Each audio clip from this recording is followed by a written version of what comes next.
Alléluia. Gloire à toi, Jésus. Gloire à toi. Gloire à toi. Tu es merveilleux. Tu es le Tout-Puissant. Tu es l'incomparable. Et à toi la gloire, la puissance et l'honneur. Shalom, bien-aimés frères et sœurs. Shalom, peuple de Dieu. Shalom, les élus. Shalom, les amateurs de la bonne parole de Dieu. Et shalom à vous tous, les suiveurs de cette école de la grâce de Dieu, là où nous apprenons tous la parole de Dieu et que le seul enseignant est le Saint-Esprit. Voilà pourquoi, bien-aimés frères et sœurs, nous vous saluons tous et nous vous souhaitons les bienvenus de cette école de la grâce de Dieu. Shalom. Bien-aimés frères et sœurs, que l'Éternel nous soit favorable. Et ce matin, nous allons pouvoir converser avec vous au sujet de ces thèmes que nous avons déjà annoncés. Vous savez qu'à chaque fois que nous revenons ici, c'est pour apporter l'éclairage sur la parole, c'est pour apporter l'éclaircissement sur des sujets, sur des points capitaux de la doctrine des apôtres. Alors, bien-aimés frères et sœurs, vous savez, nous avons déjà parlé sur le thème ici, les parler en langue. Et nous avons expliqué qu'est-ce que cela c'était le parler en langue.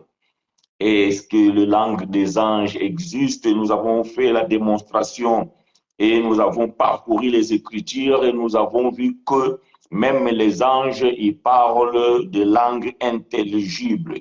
Mais voilà, donc, bien aimé, vous savez que beaucoup sont tentés de nous découvrir. Beaucoup, ils sont tentés de découvrir l'évangile de la grâce. Beaucoup, ils sont en train de pouvoir découvrir une autre manière de pouvoir appréhender les Écritures. Alors, il y a toujours des questions. Donc, cela ne nous étonne pas parce que nous aussi, nous avons été confrontés au même problème, au même sujet et les questions se figent dans nos têtes.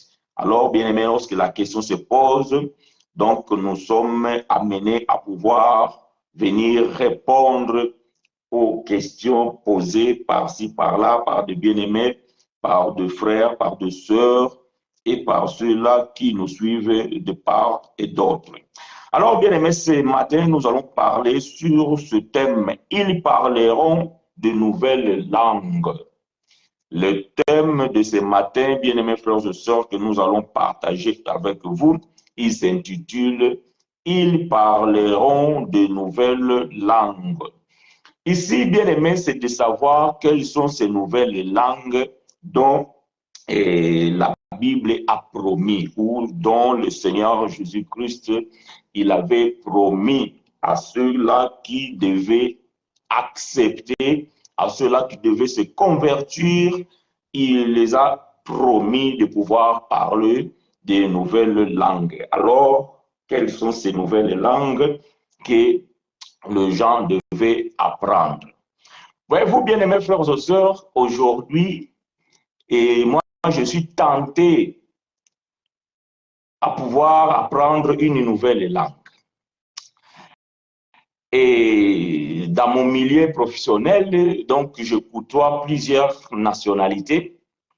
Et ces derniers temps, bien-aimés frères et sœurs, nous avons beaucoup de travailleurs détachés qui viennent de la Pologne.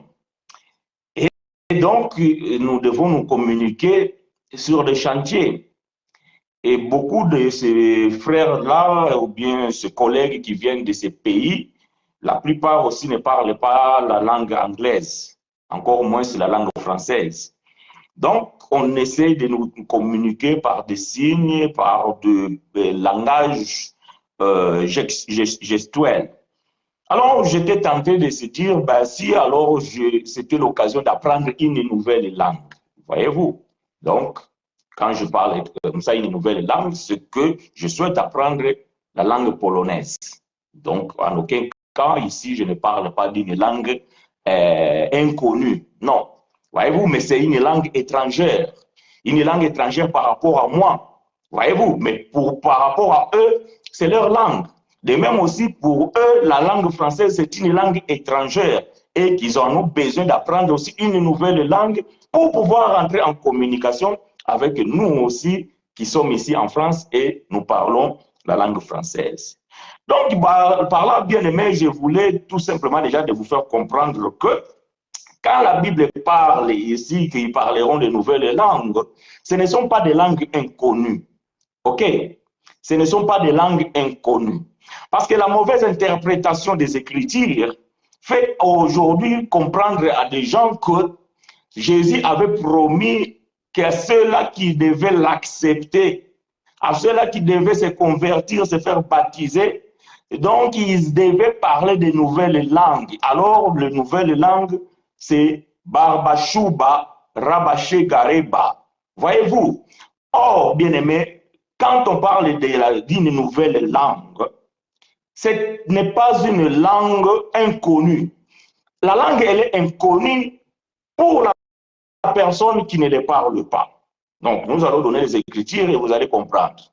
Celui qui ne parle pas cette langue-là, cette langue devient inconnue. Voyez-vous?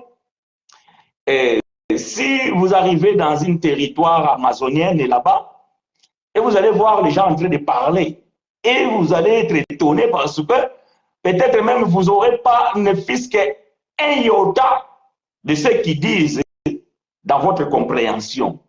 Donc, cette langue devient une langue inconnue pour vous, mais pas pour eux. Parce que pour eux, c'est leur langue. De même aussi, quand toi, tu vas prononcer en anglais, ou en français, ou en swahili, ou bien quelle langue que sais-je. Donc, tu seras aussi, ou bien ta langue aussi sera une langue inconnue, une langue étrangère. C'est une nouvelle langue pour ces gens-là qui n'ont jamais entendu ta langue. Donc, c'est une nouvelle langue. Voyez-vous? Voilà donc, bien-aimés frères et sœurs, que vous devez comprendre ces choses. Alors, prenons les Écritures, bien-aimés frères et sœurs, nous sommes dans le livre de Marc, chapitre 16, et au verset 17. Marc, chapitre 16, verset 17. Que l'Éternel nous soit richement favorable et vous êtes le bienvenu dans cette école de la grâce de Dieu. Nous lisons livre historique des bien-aimés frères Marc, les compagnons de Paul, les disciples de Pierre, dans son chapitre 16 et son verset 17. Marc, chapitre 16, verset 17, je lis pour vous et avec vous. Voici les miracles qui accompagneront ceux qui auront cru à mon nom. Ils chasseront des démons, ils parleront de nouvelles langues. Voyez-vous? Ça, ce sont des signes que Jésus avait donnés pour ceux-là qui auraient cru en son nom. Voyez-vous? Bon, je pouvais lire à partir du verset 15, mais comme ce qui est marqué au verset 15 et 16, ce n'est pas vraiment ce qui m'intéresse, voilà pourquoi j'ai pris juste le verset 17. Parce que la promesse commence par le verset, bon, nous pouvons quand même les lire, attendez que je puisse vous les chercher. Donc, nous sommes dans le livre de bien-aimé frère Marc, donc son chapitre 16, et je vais reprendre la lecture en commençant par le verset 15. La Bible dit ceci, puis il leur dit, ici c'est Jésus, puis il leur dit, allez par tout le monde et prêchez la bonne nouvelle à toute la création. Celui qui croira et qui sera baptisé sera sauvé, mais celui qui ne croira pas sera condamné. Voici les miracles qui accompagneront ceux qui auront cru en mon nom. Ils chasseront les démons, ils parleront de nouvelles langues. Que l'Éternel nous soit richement favorable. Voyez-vous bien, mes frères et sœurs, ça c'était la promesse que Jésus avait donnée à ceux-là qui auraient cru en son nom. Et vous allez comprendre que au moment où le Seigneur dit ces choses, même les disciples étaient encore des incrédules. Donc, ils ne croyaient pas. Ils n'étaient pas encore convertis. Donc, la promesse était aussi pour eux. Que eux aussi, si ils croyaient en nom, ou bien oui, en nom, ou bien au nom de Jésus, ils devaient aussi parler de nouvelles langues. Voyez-vous, c'est une promesse. Donc, de fait, vous devez comprendre, bien aimés frères et sœurs, que Marc chapitre 16, verset 15 à 17 est égal à Matthieu chapitre 28, verset 19 à 21. Voyez-vous? Seulement, vous devez savoir que les bien-aimés frères Marc n'étaient pas les disciples de Jésus, comme aussi le frère Luc. Ces deux frères qui ont entrepris à écrire des livres, ils n'étaient pas des disciples de Jésus. Quand je dis qu'ils n'étaient pas des disciples de Jésus, ça veut dire qu'ils n'ont pas marché avec le Seigneur Jésus lorsque Jésus était sur la terre et ils n'ont pas côtoyé Jésus physiquement. Donc, ils ont écrit à partir de leurs recherches, à partir de témoignages de gens qui ont vécu ces choses. Et que ce soit Marc, que ce soit Luc, ils ont entrepris à pouvoir écrire. Donc, c'est un témoignage. Voyez-vous, il y a des choses parfois qu'ils peuvent dire, et vous allez peut-être dire que oui, mais Matthieu aussi dit la même chose, mais il y a quand même quelques mots qui sont différents. C'est tout à fait normal. Voyez-vous, quand vous écrivez une histoire ou bien un rapport à la base d'un témoignage, si vous prenez 2 ou 3 témoins pour pouvoir témoigner de la même chose, vous n'aurez pas exactement la même version des choses. Mais vous êtes obligé d'écrire donc ce que vous écoutez. Mais quand vous allez pouvoir comparer ce que la personne A a dit et la personne B et ainsi que la personne C, vous allez comprendre qu'il y a quand même l'idée de la chose. Admettons que c'était un accident. Donc, l'histoire concerne un accident. Mais vous allez comprendre les détails de cet accident vont diverger selon les témoignages de chacune des personnes que vous allez consulter. Donc, quand Matthieu dit « Allez par tout le monde, prêchez la bonne nouvelle à toutes les nations, en leur baptisant au nom du Père, du Fils et du Saint-Esprit », voyez-vous, mais là, Matthieu ne donne pas certains détails que le frère Marc donne ici. Frère Marc il va dire la même chose selon ce qu'il a écouté, selon ce qu'il a entendu par des témoignages, et il dira que Jésus a fait cette promesse. Voici les miracles qui accompagneront ceux qui auront cru en mon nom. Ils chasseront les démons, ils parleront de nouvelles langues. Ce qui nous concerne aujourd'hui, bien-aimés frères et sœurs, c'est ils parleront de nouvelles langues. Voyez-vous, ils parleront de nouvelles langues. Alors, nous allons comprendre, bien aimé, que ce qui dit ici le frère Marc, ce n'est pas quelque chose de nouveau. Voyez-vous, ce n'est pas quelque chose de nouveau. C'est quelque chose que la Bible a déjà dit, que la Bible avait déjà promis. Alors, nous allons prendre 1 Corinthiens chapitre 14, consultons bien aimé frère Paul, 1 Corinthiens chapitre 14, et nous allons lire versets 20 et 21. 1 Corinthiens chapitre 14, versets 20 et 21. Je vais lire pour vous et avec vous. Livre des bien-aimés frères Paul, son premier livre au bien-aimé de Corinthe, dans son chapitre 14, au 20 et au 21e verset. 1 Corinthiens chapitre 14, verset 20 à 21, je lis pour vous et avec vous.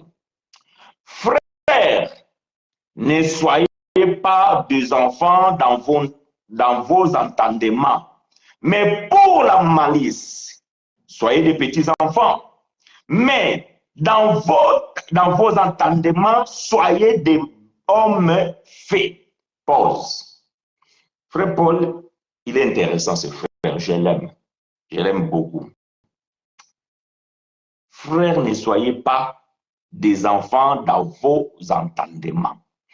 Voyez-vous bien aimés, aujourd'hui, nous avons beaucoup des enfants de Dieu, nous avons beaucoup de chrétiens, nous avons beaucoup de fidèles qui sont encore des bébés spirituels. Voyez-vous ce que nous appelons des bébés spirituels? C'est-à-dire que leur entendement des choses de Dieu est encore considéré comme des petits enfants. Donc, ils ont un entendement comme un petit enfant. Un enfant, vous devez le dire des choses, vous devez parler avec un langage simple pour qu'il puisse saisir. Quand la chose devient un peu plus compliquée, parfois l'enfant, il ne vous saisit plus. Et il vous posera des questions. Ça veut dire quoi? Et ça aussi, ça veut dire quoi? En fait, qu'est-ce que cela veut dire? Voyez-vous, parce qu'il ne comprend pas ce que vous lui dites. Donc, son entendement ne correspond pas avec ce que vous dites. Ce que vous dites ne correspond pas avec l'entendement de ce petit enfant. Donc, vous avez besoin de pouvoir trouver un langage adéquat afin de pouvoir expliquer à ce petit enfant ce que vous voulez le communiquer. Mais Paul dit que, voyez-vous, il dit que pour l'entendement, vous devez être comme des hommes faits, veut dire que comme des adultes, comme des gens déjà grandis. Mais Paul parle de quoi ici? Paul parle de quel sujet? C'est quoi le contexte que Paul parle ici? Verset 21. Il est écrit dans la loi, c'est en d'autres langues et par de l'œuvre étrangère que je parlerai à ce peuple. Et même ainsi, ils ne m'écouteront pas, dit le Seigneur. De sorte que les langues sont pour signe, non à ceux qui croient, mais aux incrédules. Mais la prophétie est un signe, non aux incrédules, mais à ceux qui croient. J'aime ces choses. Voici les signes, voici les miracles qui accompagneront ceux qui auront cru en mon nom. J'aime ça. Paul dit que les langues, c'est un signe pour les incrédules. C'est pour les gens qui n'ont pas un entendement d'homme feu. C'est pour des gens qui n'ont pas un entendement des hommes matures. Quand je parle des hommes avec un grand H, y compris les femmes. Voilà pourquoi aujourd'hui les gens se bousculent dans les églises. Tout le monde est...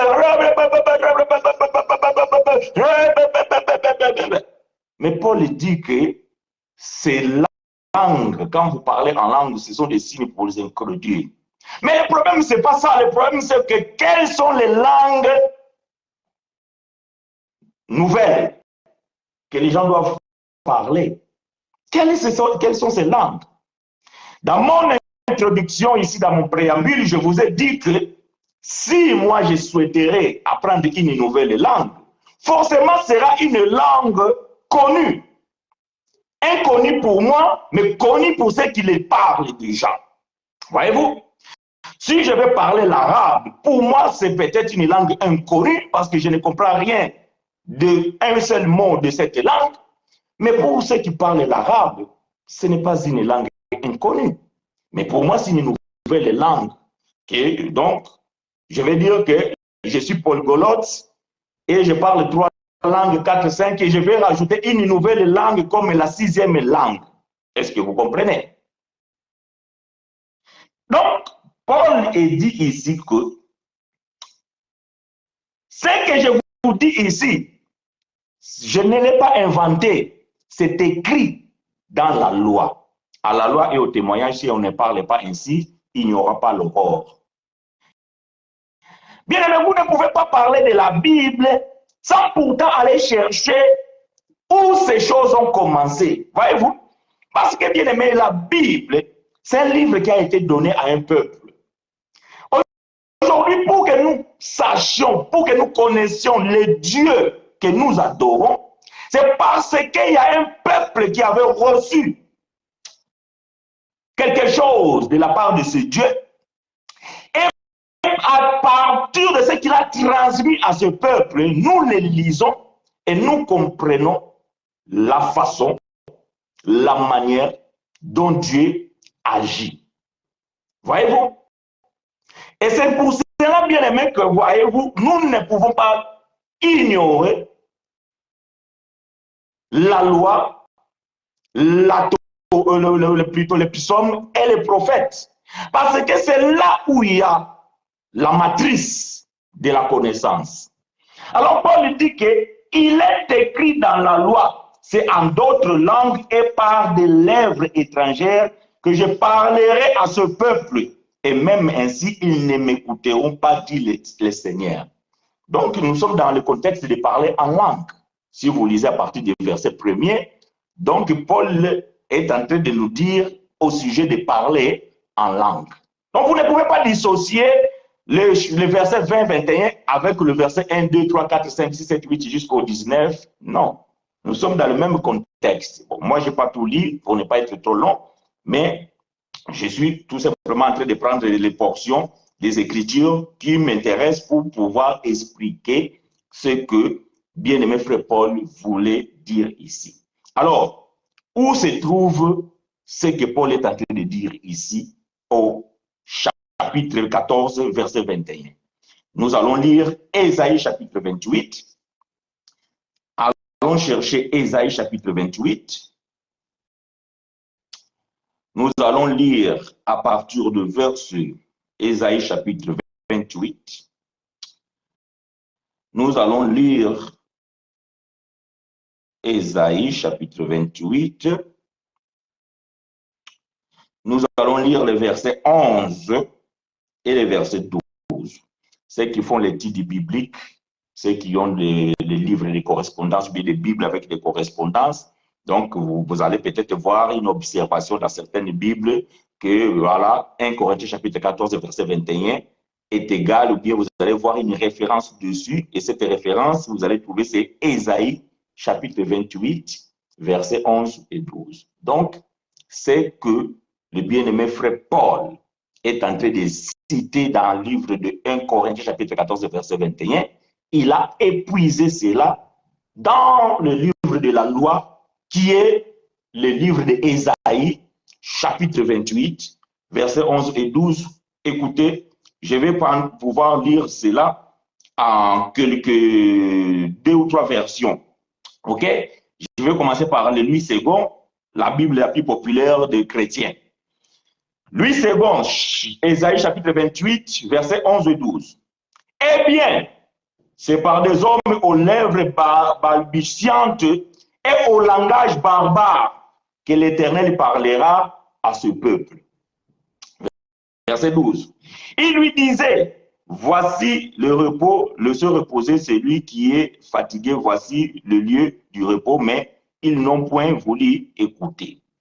Donc, ce que bien aimé frère Paul est en train de dire au livre de 1 Corinthiens chapitre 14, c'est quelque chose que lui, il avait puisé dans le livre de frère Ésaïe. Mais frère Ésaïe ne dit pas ici que, eh bien, c'est par des rabachoukarobachetepébaromba que je vais pouvoir parler à mon peuple. Non. Écoutez, je vais prendre la version Martin. Qu'est-ce qu'il va dire Martin? Martin va dire comme ça, je vais prendre le verset 11. C'est pourquoi il parlera à ce peuple-ci avec un bégayement de lèvres et une langue étrangère.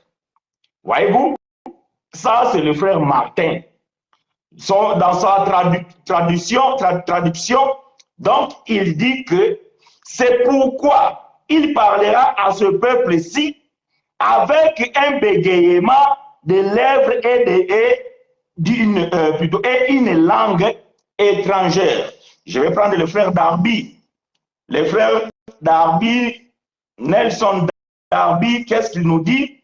Nelson Darby dit ceci: car par des lèvres bégayantes et par une langue étrangère, il parlera à ce peuple. Donc, Dieu ne parle pas ici qu'il y aura une langue inconnue au monde. Non. Donc, c'est une langue, mais pour le peuple Israël, ça va être une langue étrangère.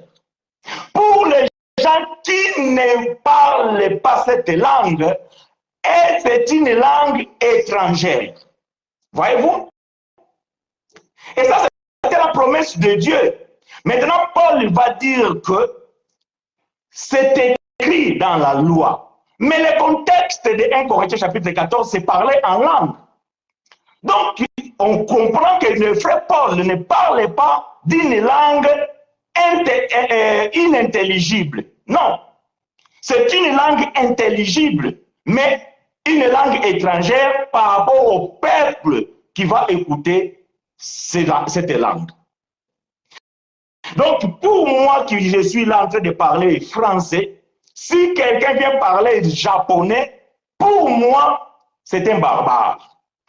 Il y a une version ici qu'on dit que, donc, avec des langues barbares. Non, pour moi, c'est un barbare. Et comme lui, il dit des choses que moi, je ne comprends pas, pour lui, moi aussi, je suis un barbare. Donc, deux barbares qui se rencontrent ne peuvent pas s'entendre. Voyez-vous? Pourquoi? Parce que chacun de ces barbares est étranger à l'autre.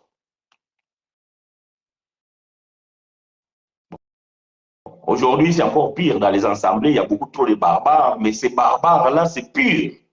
Parce que même eux, même n'importe qui, personne ne comprend.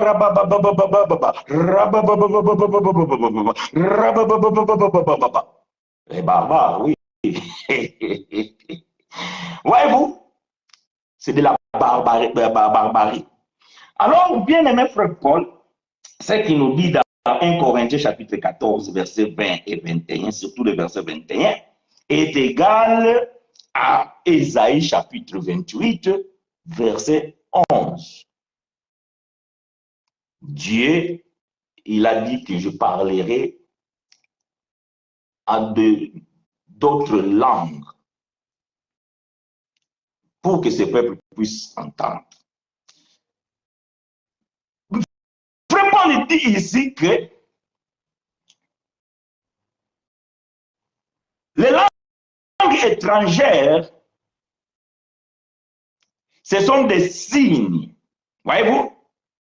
Ce sont des signes, non à ceux qui croient, mais aux incrédules. Voyez-vous, par exemple, moi, je ne suis pas impressionné par quelqu'un qui parle en langue.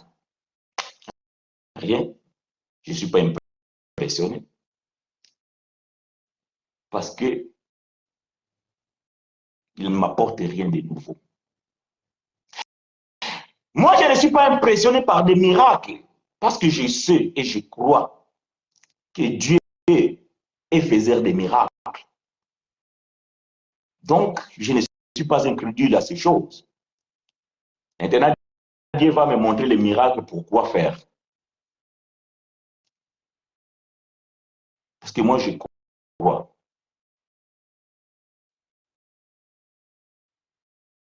Parce qu'aujourd'hui, dans les assemblées, quand les gens parlent la langue, c'est un miracle. Parce que c'est écrit dans un livre de Marc, chapitre 16. Voici les miracles qui accompagneront ceux qui auront cru. En mon nom, ils parleront des langues étrangères. Donc, parler une langue étrangère, c'est un miracle.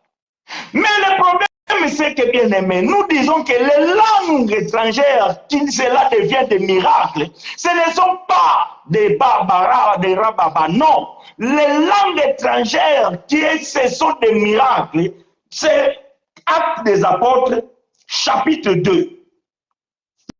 C'est miraculeux, bien aimé. Parler une langue étrangère, parler une nouvelle langue, c'est un miracle. Mais c'est un miracle, bien aimé, c'est un miracle merveilleux.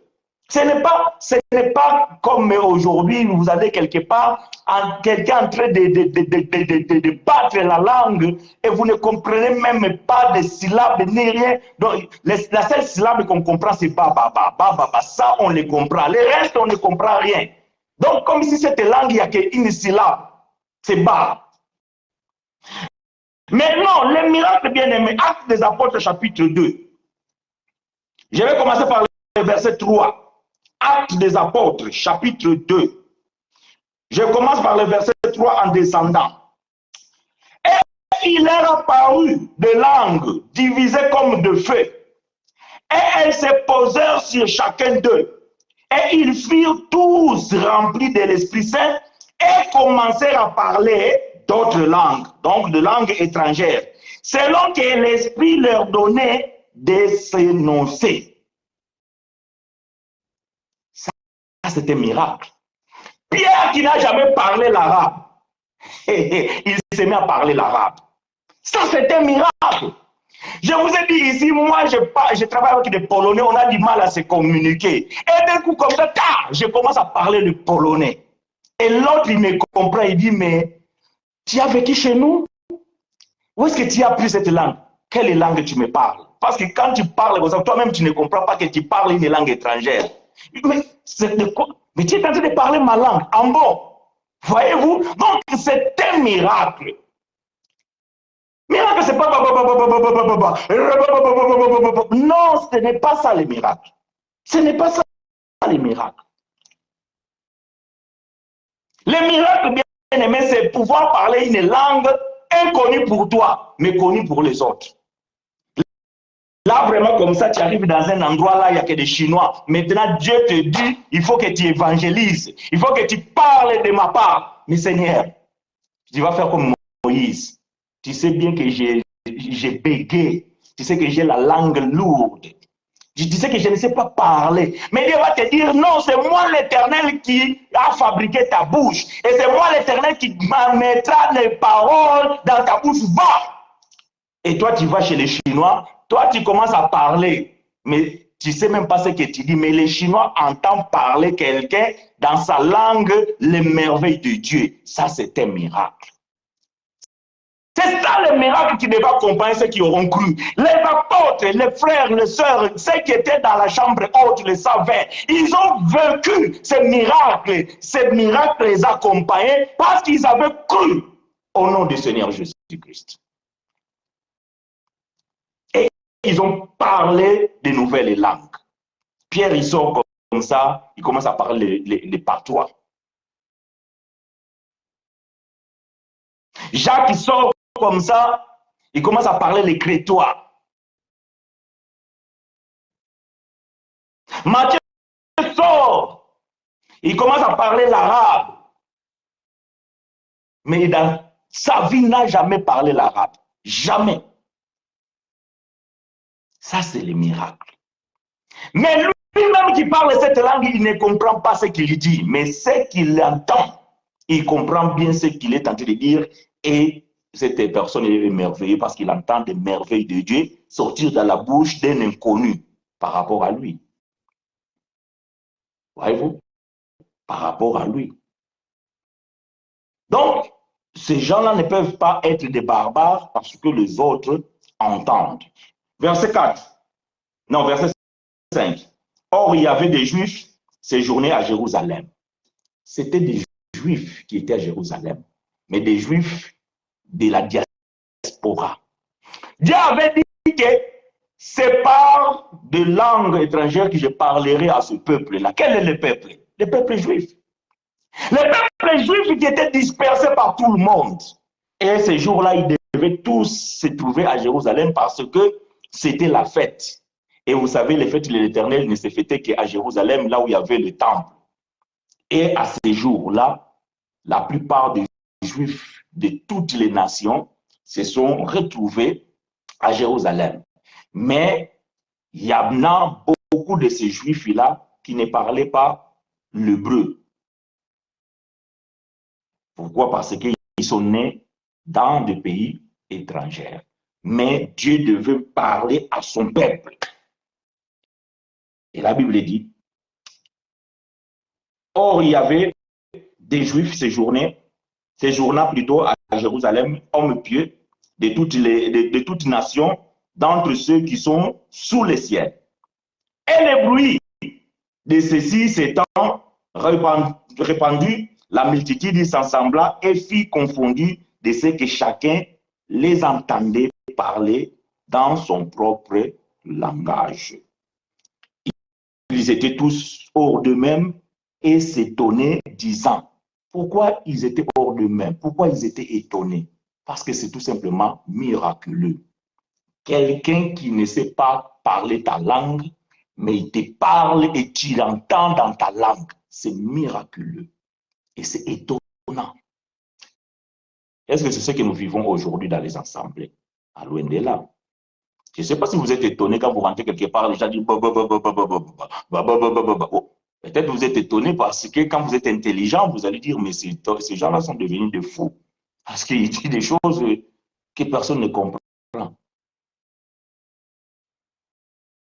Je pense même les anges ne comprennent pas ce que ces gens-là disent.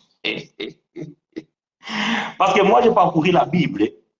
À chaque fois qu'un ange s'est adressé aux hommes, ils ont toujours parlé la langue des hommes.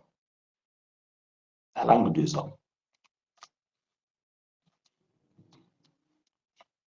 Même quand Michael et l'ange déchu, ou bien l'ange de l'armée de gauche, se battaient pour les corps de Moïse, il parlait la langue des hommes. Parce que pour celui qui a écrit, c'est qu'il a reçu la révélation de ce que ces gens-là disaient, il parlait une langue intelligible. Autrement, tu ne peux pas l'écrire. Voyez-vous, quand Dieu dit à quelqu'un n'écris pas, ça veut dire que tu ne peux rien écrire. Mais si Dieu te dit d'écrire, donc Dieu doit te dire ce que tu dois écrire, et ce que tu dois écrire, c'est quelque chose que nous pouvons lire parce que tu l'as écrit dans une langue intelligible. Alors la Bible dit, ils étaient étonnés. Ils étaient tous hors d'eux-mêmes. Voici tous ceux-ci qui parlent. Ne sont-ils pas des Galiléens? Et comment les entendons-nous? Chacun dans son propre langage, celui du pays dans lequel nous sommes nés. Voyez-vous? Ils étaient étonnés. D'habitude, quand ils venaient, à chaque fois qu'ils venaient à Jérusalem pour des fêtes de l'Éternel, donc ils devaient trouver peut-être un interprète pour pouvoir interpréter ce que le prêtre est en train de lire dans les livres de la loi. Peut-être donc il devait se référer à un livre qui était traduit déjà dans la langue peut-être de son pays. Mais là, le prêtre, quand il sort, il ne peut même pas avoir 10 interprètes. Déjà, maximum, on peut avoir 2 interprètes. Voyez-vous, moi je parle en français, il y a un qui peut interpréter en anglais, l'autre peut interpréter en portugais. Mais si je prends encore celui qui va interpréter en swahili, l'autre qui va interpréter je ne sais pas quoi, vous allez voir, même les messages, ça va être long parce que celui va dire, et le 5e, quand il va interpréter, même le message est déformé. Maintenant, comment Pierre pouvait parler à ce peuple et ce peuple entendre et se convertir alors qu'ils étaient nombreux et ils étaient plusieurs et ils ne parlaient pas la langue de Galilée. Voilà que Dieu va faire les miracles. Voilà que Dieu va faire les miracles. Les 120, ils vont sortir. Je ne sais pas, il y avait combien de nations. Supposons que toutes les nations étaient là. À l'époque des apôtres, selon les chercheurs, il n'y avait que 50 nations au monde. Donc, dans les premiers siècles, on comptait que 50 nations au monde. Donc, admettons que ces 50 nations se trouvaient ce jour à Jérusalem. Donc, sur les 120, donc, il y en a qui parlaient, donc il y en avait 2 ou 3 qui parlaient la même langue.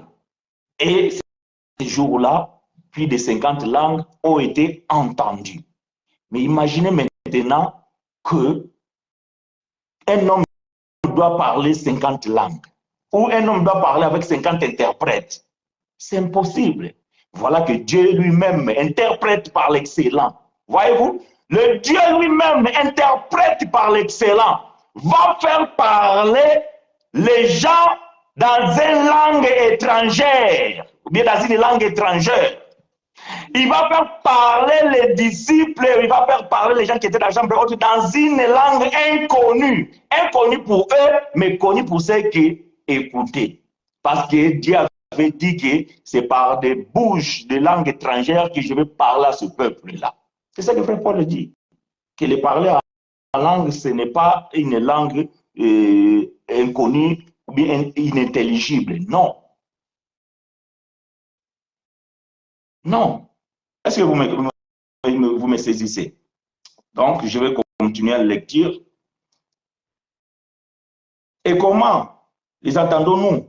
Chacun dans son propre langage, celui du pays dans lequel nous sommes nés, Parthes et Médès, et à la Mythe, et nous, les Cappadoces, les ponts de l'Asie, la Phrygie et la Pamphylie, l'Égypte et les quartiers de la Libye qui est près de Cyrène, et nous, Romains, qui séjournons ici, tant juifs que prosélytes. Voyez-vous?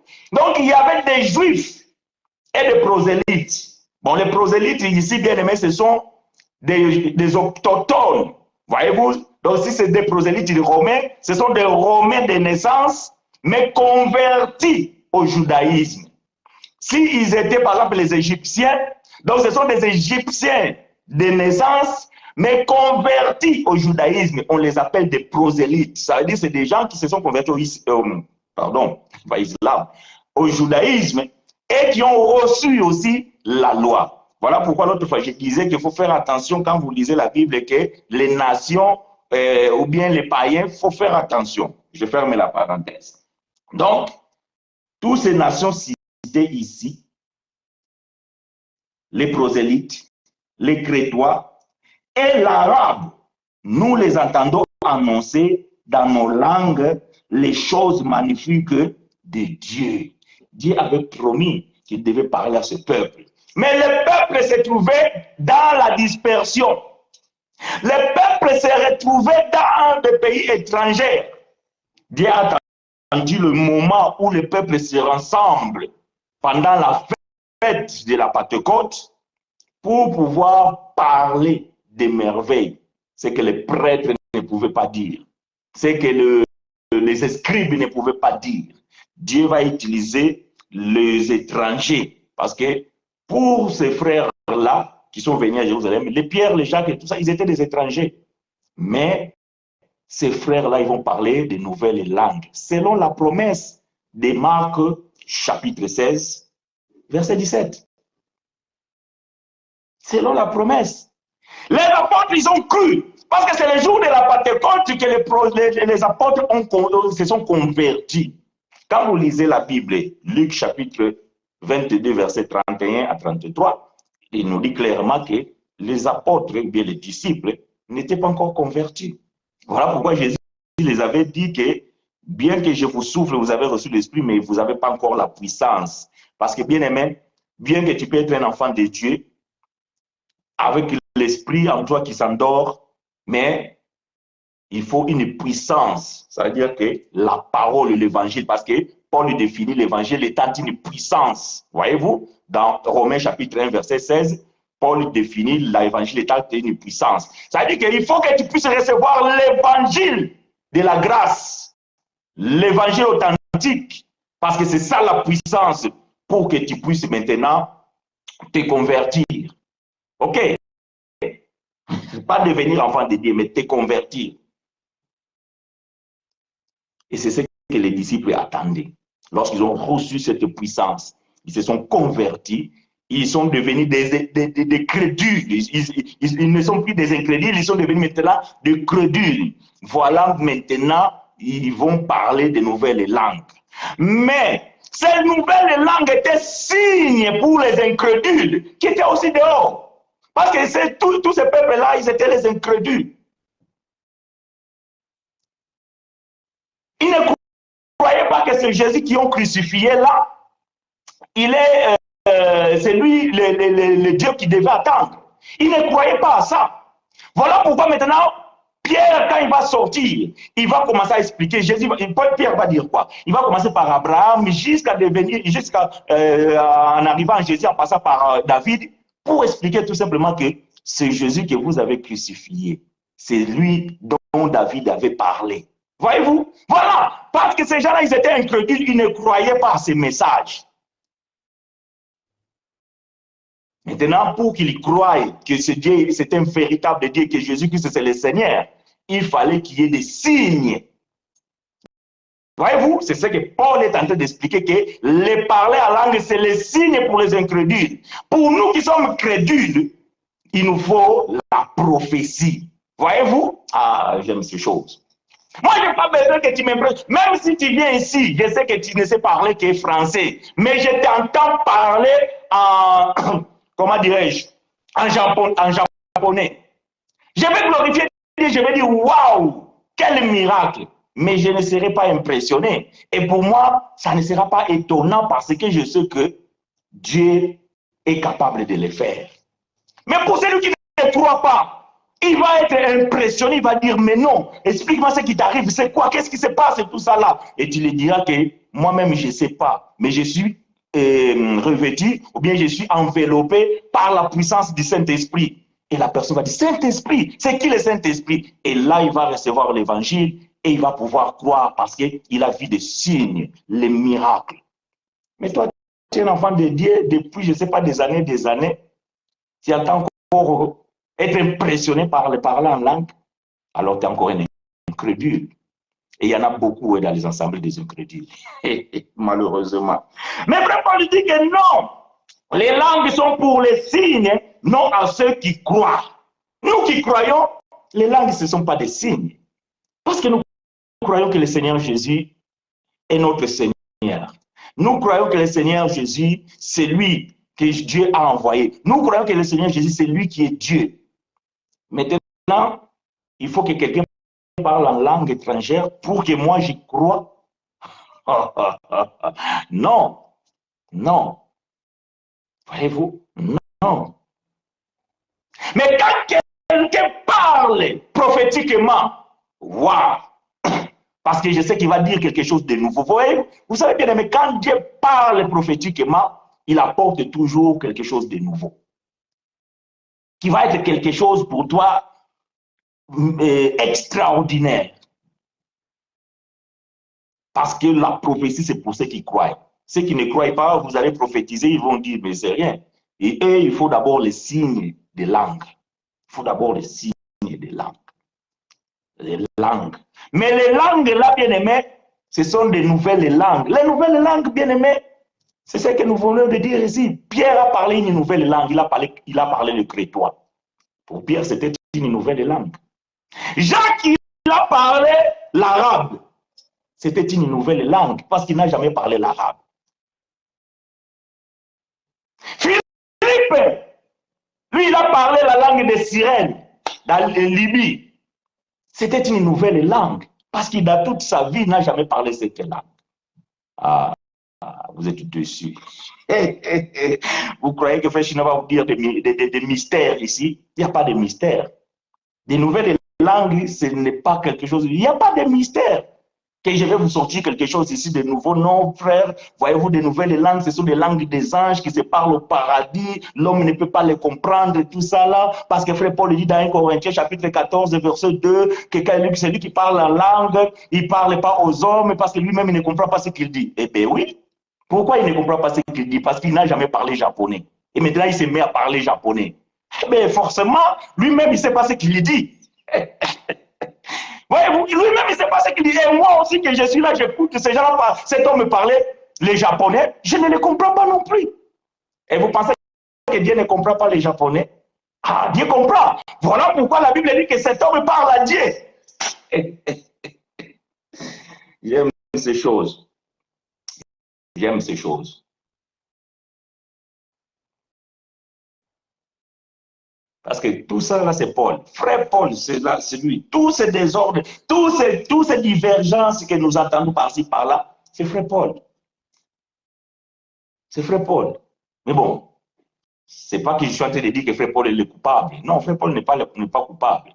Le problème, c'est nous les hommes. Parce que Pierre dit, ce que frère Paul a écrit, il y a des choses difficiles à comprendre. Mais ces choses difficiles à comprendre pour qui? Pour les gens mal affermis et ignorants. Voilà, le problème aujourd'hui, c'est le problème des mal affermis et des ignorants. Ça veut dire que les gens mal enseignés et ils ignorent l'enseignement de Paul. Pour ces gens-là, c'est des confusions. C'est la confusion. Mais pour ceux qui comprennent Paul, ceux qui ont ADN de Paul, ils comprennent bien ces choses. Ils comprennent bien ces choses. Donc quand je dis ici que tout ça là c'est Paul, je ne dis pas que frère Paul est coupable. Non, frère Paul n'est pas coupable. Mais les coupables ici, ce sont des enseignants qui ont mal enseigné ces choses, que non, parler en langue, c'est les langues des anges, et l'homme ne peut pas comprendre ce qu'il dit, tout ça là. Oui, toi tu parles une langue qui t'en a jamais parlé dans ta vie, tu veux comprendre quoi? Rien. Tu ne comprendras rien. Parce que toi-même, c'est un miracle. Toi-même, tu ne sais pas ce que tu dis. Mais par contre, quand on parle la langue, c'est pour parler les merveilles de Dieu. C'est-à-dire, c'est pour glorifier Dieu, c'est pour le louer, pour l'expliquer. Mais Dieu, il reçoit la louange. Dieu reçoit ses paroles, Dieu reçoit tes mots que toi tu ne comprends pas, mais Dieu comprend toutes les langues. Mais cette langue que tu parles là, bien-aimé, forcément, c'est une langue intelligible. 1 Corinthiens chapitre 14, verset 10. Écoutez ce que bien-aimé frère Paul va dire. 1 Corinthiens chapitre 14, verset 10.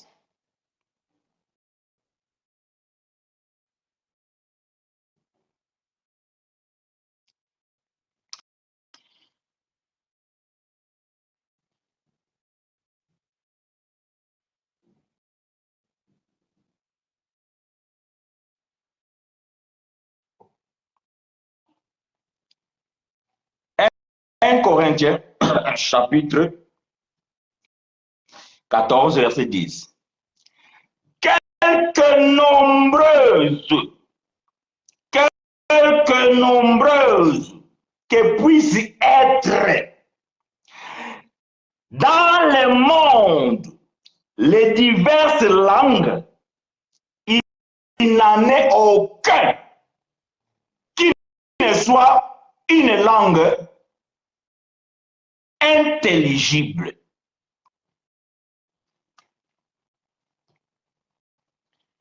Verset 2. En effet, celui qui parle en langue ne parle pas aux hommes, mais à Dieu, car personne ne comprend, et c'est en esprit qu'il dit des mystères. Mais celui qui parle en langue que personne ne le comprend, pourquoi? Parce que dans son environnement, sont tous des Congolais. Ils parlent que Lingala, Swahili, Chiluba, Congo. Et tout d'un coup, lui, il commence à parler les Japonais. Donc lui-même, déjà, ne comprend pas ce qu'il dit. Et les hommes qui sont tout autour de lui ne comprennent pas non plus. Et alors Dieu, vous pensez que Dieu ne comprend pas les Japonais? Dieu comprend le japonais, alors lui parle avec Dieu dans une langue étrangère qui est japonais, mais que les Congolais ne peuvent pas comprendre. Mais la langue qu'il dit, c'est une langue intelligible, parce que Paul dit que dans le monde, bon, peut-être les anges n'habitent pas dans le monde, je ne sais pas s'ils habitent où les anges, parce que vous dites que les langues des anges, les hommes ne peuvent pas les comprendre. Maintenant, ils sont où? Ils ne sont pas dans le monde. Paul dit, quelle que soit la langue parlée dans ce monde, il n'y a aucune, sans exception, aucune qui ne soit pas une langue intelligible. C'est-à-dire qu'une langue intelligible, c'est une langue qu'on entend et qu'on comprend intelligemment. B et A, c'est bas. T et A, c'est ta. T-H-E en anglais, c'est deux. Même si toi, tu ne comprends pas comment T-H-E, ça peut être deux. Voyez-vous bien, moi, quand je suis venu en France, j'ai commencé à apprendre la langue française avec le soutien de ma femme. Mais j'arrive sur une phrase, je vois A et U. Mais moi, je suis portugais, je dis AU. Les Français m'ont dit non, c'est O. Oh. Ah bon? J'arrive, je trouve A et I, je dis aïe. Non, c'est E. Bizarre. Voyez-vous, bizarre. Je dis, mais c'est quoi ça? Mais ce sont des langues intelligibles, même si moi qui parle portugais, en portugais A et U c'est AU, mais en français A et U c'est OU, je les comprends. Voyez-vous, je les comprends. Maintenant, bien aimé, comment vous pouvez comprendre que non, il y a une langue, il n'y a que les anges qui les parlent. Et ces langues, les hommes ne peuvent pas les comprendre. Il n'y a que Dieu qui peut les comprendre. Alors, frère Paul se contredit. Lui-même qui écrit le verset 2, et on arrive au verset 10, il se contredit. Non, c'est que nous qui lisons frère Paul, et mal affermis et ignorants, nous ne pouvons pas comprendre cet homme. Nous ne pouvons pas comprendre. Pourquoi? Parce qu'il a écrit des choses difficiles à comprendre, dont les gens mal affermis, ça veut dire mal enseignés et ignorants. On tord le sens. Ah, Paul a dit, si je parle la langue des anges, même si tout ça là, donc la langue des anges existe. Mais quand, depuis que vous lisez la Bible, les anges ont toujours parlé en langue des hommes. C'est ce que je ne comprends pas. Depuis que vous lisez la Bible, les anges ont toujours parlé la langue des hommes. Mais maintenant, quelle est cette langue que frère Paul a dit et qu'il n'y a que les anges qui le parlent? Ça, c'est de la compréhension des hommes, c'est dans la tête. Et là où, quand on lit Paul, on est frustré. Vous savez, il y a beaucoup de gens qui n'aiment pas lire frère Paul. D'ailleurs, si vous allez dans les assemblées, rare, il explique Paul. Ils vont prendre un verset que Paul a dit parce que ça les arrange, mais expliquer vraiment la doctrine telle que Paul. Ah, bien aimé, non, non. Ah, ces frères-là, il y a même des impolis, voyez-vous, il y a des gens mal éduqués qui sont capables de défier Paul. J'étais dans une assemblée ici dans ma ville. Un jour, le pasteur est en train de prêcher. Il dit, Paul était un homme comme moi. Si Paul il a interdit la femme de prêcher, moi Dieu m'a dit que ma femme doit prêcher. Ah ouais. Il y a des gens comme ça, mal élevés, impolis, ils ne respectent pas les aînés. Ils ne respectent pas les aînés. Toi qui es un homme, peut-être même tu n'as jamais vu une vision, mais tu veux défier celui qui est monté au 3e ciel. Tu veux défier celui qui est monté au 3e ciel.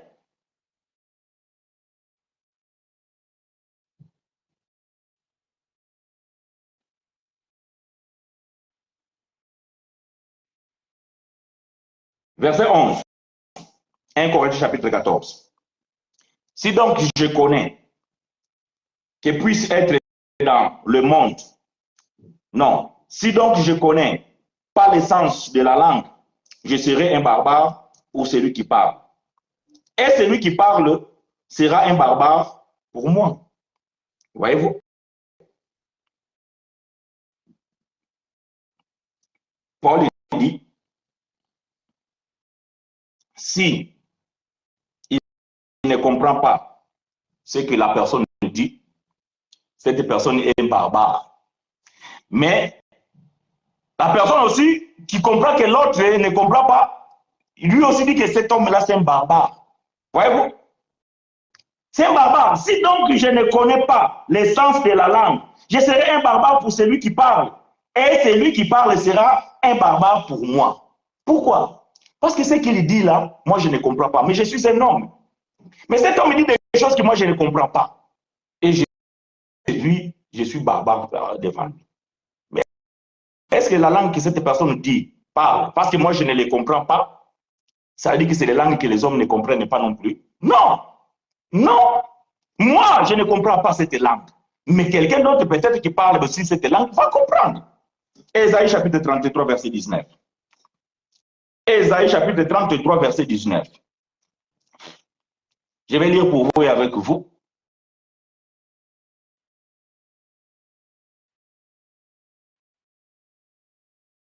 Ésaïe chapitre 33, verset 19. La Bible dit ceci. Tu ne verras plus le peuple audacieux, les peuples aux langues obscures qu'on n'entend pas, à la langue barbare qu'on ne comprend pas. Oh, Seigneur. Dieu est en train de dire ici que tu ne verras plus le peuple audacieux, le peuple aux langues obscures qu'on n'entend pas, à la langue barbare qu'on ne comprend pas. Donc, forcément, il y avait un peuple sur la terre qui parlait une langue obscure que Israël ne pouvait pas comprendre et que Israël ne pouvait pas entendre. Mais ce n'est pas que cette langue-là, c'est une langue inconnue. Pour Israël, la langue de ce peuple-là devait être inconnue. Devait être même la langue d'un barbare. Mais ce peuple-là, entre eux, ils se comprennent. Est-ce que vous êtes en train de comprendre le sens du rapport de ce que Paul dit ou pas? Quelle que soit une langue sur la terre, elle doit être intelligible. Mais si je ne comprends pas celui qui parle, je suis un barbare. Israël était un barbare par rapport à un peuple qui était sur la terre avec une langue obscure qu'Israël ne pouvait pas entendre. Avec un langage barbare qu'Israël ne pouvait pas comprendre. Est-ce que les autres peuples aussi ne pouvaient pas comprendre? Si, les autres peuples pouvaient pas comprendre, mais Israël ne pouvait pas comprendre la langue de ce peuple-là. Parce que c'est une langue barbare. Mais ce n'est pas une langue inintelligible. Non, c'est une langue intelligible. Parce qu'il y a des vocabulaires, il y a le verbe. Donc, celui qui connaît ou bien celui qui apprend une nouvelle langue, cette langue-là, donc il va pouvoir comprendre. Mais pour celui qui ne parle pas cette langue-là, donc c'est une langue étrangère. C'est une langue inconnue. C'est une langue diversifiée. Ce sont des mots interchangeables, il n'y a rien de mystère. Qu'on te parle une nouvelle langue, qu'on te parle la langue étrangère ou la langue inconnue ou bien diverses langues, c'est la même chose. C'est tout simplement un problème de traduction. Si vous prenez le même texte et vous prenez 5 traductions, vous allez lire donc des mots différents, mais qui vont dans le même sens. Langue étrangère, langue inconnue, langue nouvelle, diverses langues, c'est la même chose. Il n'y a pas de différence. Donc Dieu a dit à Israël, tu ne verras plus le peuple audacieux. Donc il y avait un peuple qui était audacieux. Le peuple aux langues obscures qu'on n'entend pas. Donc ce peuple-là parlait une langue obscure que Israël ne pouvait pas entendre. À la langue barbare qu'on ne comprend pas. Donc encore moins Israël ne pouvait pas comprendre. Voyez-vous? Donc, quand quelqu'un parle en langue, ne parle pas aux hommes, ne veut pas dire que la langue qu'il parle, les hommes ne peuvent pas le comprendre. Non. C'est juste que lui ne parle pas aux hommes. Parce que les hommes qui l'entourent ne parlent pas aussi cette langue. Et que lui-même, en parlant cette langue, il ne comprend rien. Mais comme c'est un miracle, parce que parler une nouvelle langue, c'est un miracle. Mais Dieu comprend. Et si quelqu'un qui aussi comprend cette langue vient là, à ce moment-là, cette personne pour lui, ce n'est pas une langue étrangère parce qu'il comprend bien ce que l'autre dit. C'est ce qui s'est passé le jour de la Pentecôte.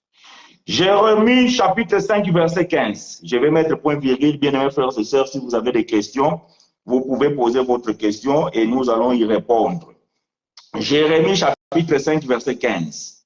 Je vais pouvoir lire avec vous et pour vous. Ésaïe, non, plutôt Jérémie, excusez-moi, livre prophétique des bien-aimés frères Jérémie, dans son chapitre 5 et au 15e verset. Il est écrit, « Voici, je fais venir de loin une nation contre vous, maison d'Israël, dit l'Éternel. C'est une nation forte, c'est une nation ancienne, une nation dont tu ne connais pas la langue et dont tu ne comprendras point les paroles. »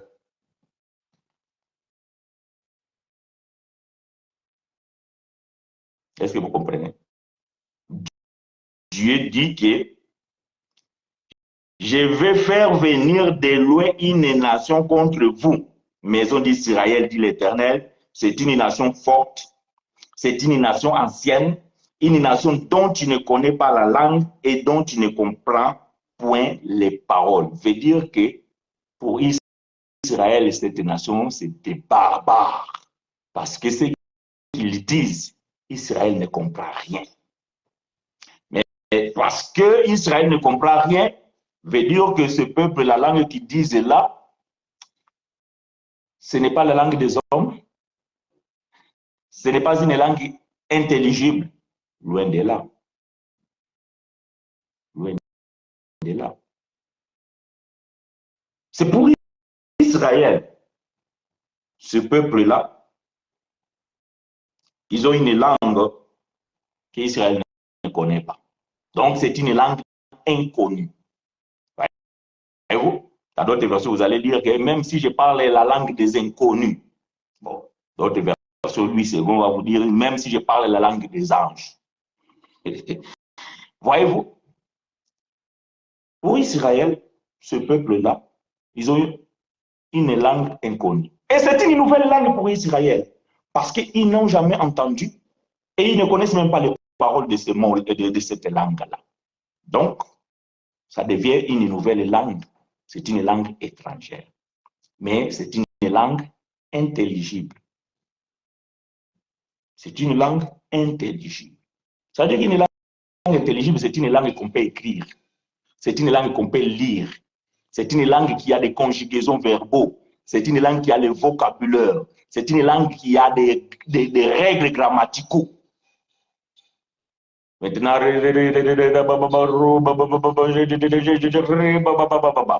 y a combien de verbes dans ce que je dis?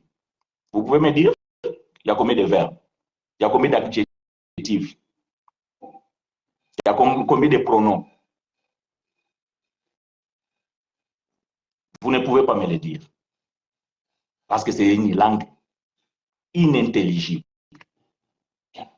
Vous ne pouvez pas. Voyez-vous? Vous ne pouvez pas. Mais je vous dis, même si vous ne comprenez pas les Chinois, même si vous ne comprenez pas l'arabe, même si vous ne comprenez pas les Japonais, mais si un Japonais vient là, il va pouvoir écrire, il va pouvoir lire, il va pouvoir vous interpréter, il va pouvoir vous expliquer où est le verbe, où est l'adverbe, où est le pronom. Donc, il va pouvoir vous le dire. Quand toi, tu dis, oui, mais moi, je veux savoir, j'ai en japonais, c'est quoi? Il va vous dire. Voyez-vous? Il va pouvoir vous le dire. Parce que ce sont des langues intelligibles, mais inconnues pour vous. Des langues étrangères pour vous. C'est une nouvelle langue. Et c'est ainsi que, bien aimé, donc moi, je peux apprendre une nouvelle langue. Mais je peux aussi parler une nouvelle langue miraculeusement, parce que voici les signes qui accompagneront ceux qui auront cru. Mais frère Paul, il nous a révélé que la langue, c'est pour les incrédules. Mais pour nous, c'est la prophétie. Gloire à Dieu. Gloire à Dieu. Donc, bien aimés frères et sœurs, pour ceux qui nous suivent sur Internet, si je veux faire de sorte que je n'oublierai pas, je vais vous mettre les liens de l'enseignement sur parler en langue, parce que nous avons déjà parlé ces choses sur parler en langue. Et il y a aussi, voilà, je vais aussi essayer de mettre le lien de la message intitulé « Aller par tout le monde », parce que Marc, chapitre 16, verset 17, c'était pour les peuples d'Israël qui étaient dans la dispersion et qu'ils devaient vivre ces miracles dont les gens devaient parler de nouvelles langues. Donc, de nouvelles langues, bien aimées, ce sont tout simplement les langues qui existent sur la terre, ici dans ce monde, mais qui sont étrangères pour ceux qui ne les parlent pas ou pour ceux qui ne les connaissent pas. Voyez-vous? Voilà. Moi, je suis barbare pour celui qui ne parle pas français. Et lui aussi, il est barbare pour moi parce qu'il parle les japonais, qui moi, je ne comprends pas les japonais. Mais quelle que soit la langue, Paul dit, il n'y a aucune langue. J'aime ça. Je reprends. Je vais mettre point virgule, bien mes frères et sœurs, mais permets-moi que je reprenne cette écriture. 1 Corinthiens, chapitre 14, verset 10.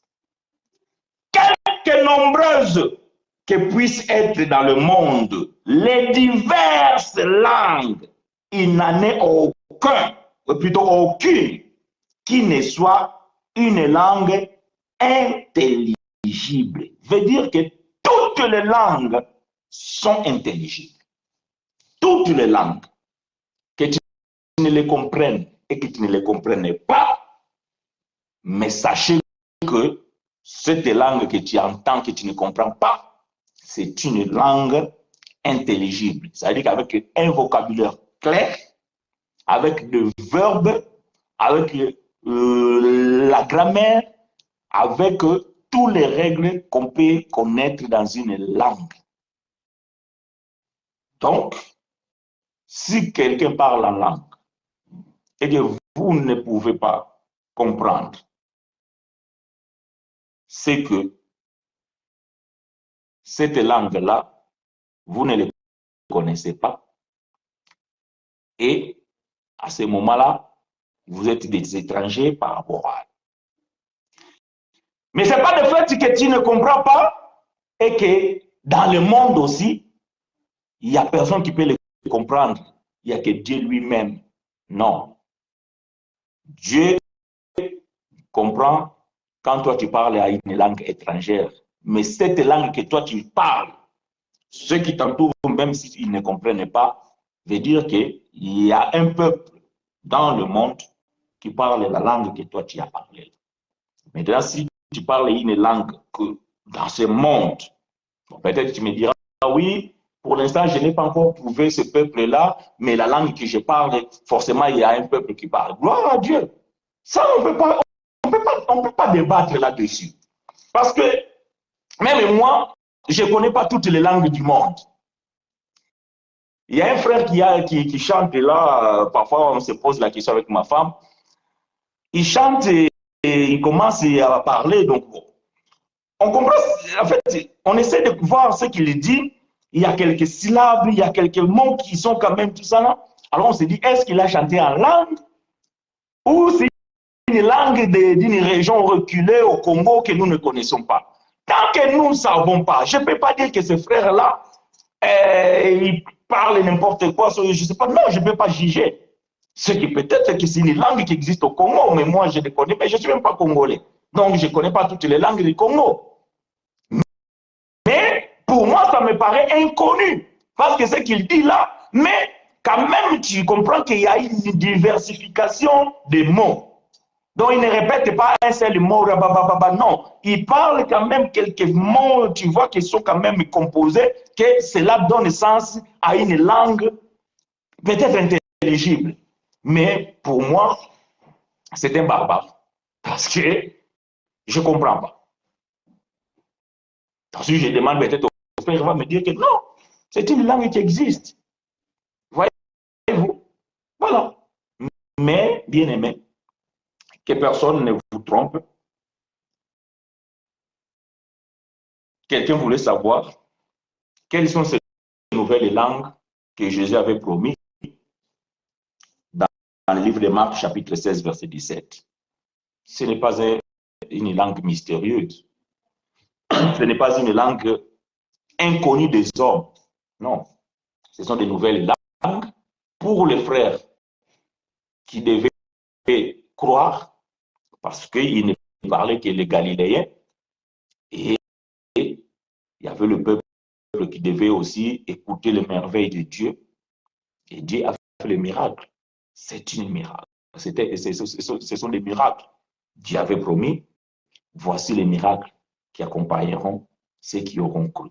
Et vous allez voir dans Actes chapitre 10, à partir du verset 38, quelque chose comme ça, je ne sais pas où, 40, je ne sais pas, vous allez voir que les païens aussi, qui ont reçu la puissance de l'évangile par la bouche de Pierre, et aussi, ils ont parlé aussi d'autres langues, alors qu'ils parlaient peut-être romain ou grec, que sais-je. Mais les disciples, ils ont vu qu'un étranger qui ne parlait pas le hébreu, ils ont commencé à parler hébreu. Les étrangers qui étaient là, qui ne parlaient pas araméen, ils ont commencé à parler l'arménien. Pierre a dit, waouh, la même chose qui nous est arrivée, c'est arrivé aussi à ces gens-là. Voilà que nous sommes en train de comprendre ce qu'ils sont en train de dire. Voyez-vous? Mais pour ces païens-là, c'était une langue inconnue. Mais pour les disciples qui étaient là, donc ils comprenaient ce que les étrangers disaient. Parce que c'est la même chose qui les est arrivée le jour de la Pentecôte. Et c'est arrivé aussi à ces païens-là, qui étaient des incrédules. Mais ils ont cru, et là, ils ont vu que non, par les miracles, ils ont parlé des langues étrangères. Ils ont vraiment dit que non, cet évangile, elle est puissante. Waouh! Waouh! Voici les miracles qui accompagneront ceux qui auront cru. La langue, c'est pour les incrédules. Ah, aujourd'hui, on nous dit que frère, les premiers signes de baptême du Saint-Esprit, c'est parler en langue. Ah, il y a des choses que Paul a écrites, dont il y a des choses difficiles à comprendre, dont les gens mal affermis et ignorants tordent le sens. Les premiers signes de baptême du Saint-Esprit, c'est parler en langue. Et toi, tu n'as jamais parlé en langue, donc tu n'es pas baptisé du Saint-Esprit. Le Saint-Esprit ne te connaît pas. Dommage. Dommage. Voilà pourquoi vous allez dans des retraites.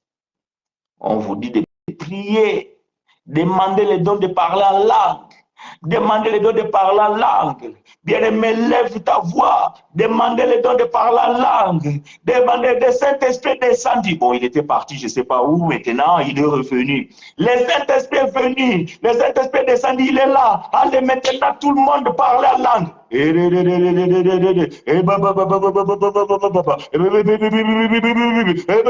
Le Saint-Esprit est venu, étrangère.